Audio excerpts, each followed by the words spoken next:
Le bâtiment s'appelle Biotop, 30 000 m² de bureaux avec terrasse végétalisée. L'AMEL va donc bientôt y installer ses 2400 fonctionnaires, un transfert qui suscite des inquiétudes chez les syndicats. Le bâtiment est-il bien adapté ?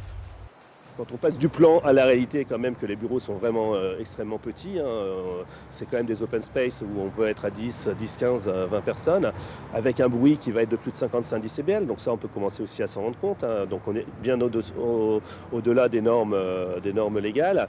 Donc on commence à déchanter. À l'origine, l'AMEL devait faire construire une tour sur son site historique. L'opportunité de louer un bâtiment déjà construit a accéléré les procédures. D'après un rapport de la Chambre régionale des comptes divulgué ce matin par nos confrères de Médiacité, ce transfert représenterait un surcoût de 41,7 millions d'euros. Que reprochent les magistrats à l'AMEL ?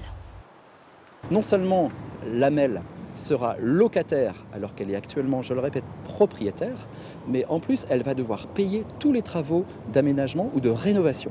C'est un peu comme si vous étiez locataire et qu'en plus vous aviez des charges de propriétaire. Donc c'est exorbitant du droit commun. Et là-dessus, les magistrats martèlent et disent que c'est pas normal. Pour le premier vice-président de la métropole, au contraire, ce transfert va engendrer des économies. Que répondent les élus à ce rapport ?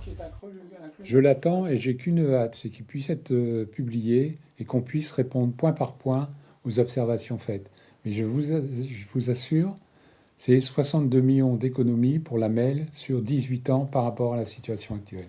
Donc vous niez le surcoût de 41,7 millions d'euros ? Absolument. Absolument. Et je vous le dis, on n'aurait pas fait si c'était vrai.